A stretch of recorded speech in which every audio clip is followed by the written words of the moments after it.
السلام علیکم. اب تو ہومیوپیتھ کلاس ہماری کافی پھیل رہی ہے. دوسرے ہیں بعض غیر مسلم بھی، اور پاکستان میں غیر احمدی جو ہیں، احمدیوں کے باقی وغیرہ، وہ بھی کثرت سے آنے لگ گئے ہیں. بعض جگہ تو بازاروں میں لگا دیا ہے انہوں نے، انتظام کر لیا لوگوں نے، دکانداروں نے، وہاں لوگ اکٹھے ہو جاتے ہیں. تبھی بہت ناراض ہیں مولوی صاحبان. اور اس سے کیا نقصان ہوگا اسلام کو اگر ہومیوپیتھی کسی کو آ جائے؟ یہ سمجھ نہیں آتی.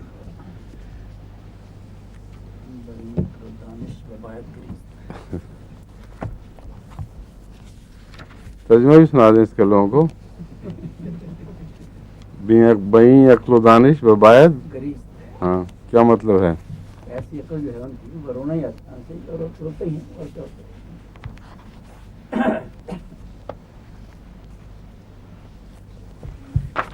معاملہ رونے سے آگے نکل چکے ہیں کافی.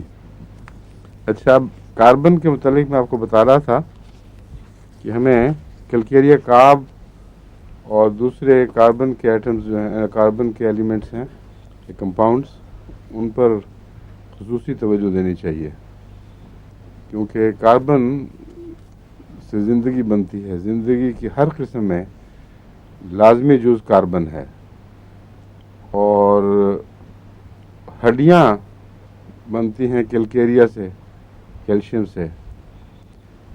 تو اس کے بعد جو دوسرے حصے ہیں خون کے، ان میں آئرن بہت اہمیت رکھتا ہے، کیونکہ خون کے اعضاء آئرن سے بنتے ہیں. پھر وہ 12 ٹیسوز ہیں، 12 ٹیسو سالٹس ہیں، ان کا میں ذکر کر چکا ہوں. اس کے علاوہ بعض ایسے مادے ہیں جن کا گلینڈ سے بہت تعلق ہے. ان میں سلفر سب سے نمایاں ہے، اور پھر مرکری کا بھی بہت حد تک اثر ہے. اور منفی اثرات والے زہروں میں، جن کا جسم کی تعمیر میں کوئی دخل نہیں، مگر اس کو ڈیمولش کرنے میں، اس کو ختم کرنے میں بہت بڑا کردار ادا کر سکتے ہیں. ان میں ایک آرسنک ہے. تو اس کے کمپاؤنڈز بھی، کیونکہ زندگی کے بہت سب سے بڑے دشمنوں میں سے ایک آرسنک ہے، اس کے کمپاؤنڈز بھی ہمیں خاص توجہ سے پڑھنے چاہیے. تو اگر گروپس میں ہم پڑھیں اور گروپ کی صفات کو اپنے ذہن میں اچھی طرح ذہن نشین کر لیں، تو پھر ہمارے لیے مریض کی پہچان نسبتاً بہت زیادہ آسان ہو جائے گی، بجائے اس کے کہ اکا دکا علامتیں وہاں سے پکڑیں، کوئی وہاں سے پکڑیں، اور ان کو مریض کو دیکھتے وقت ایک دم یاد کرنے کی کوشش کی.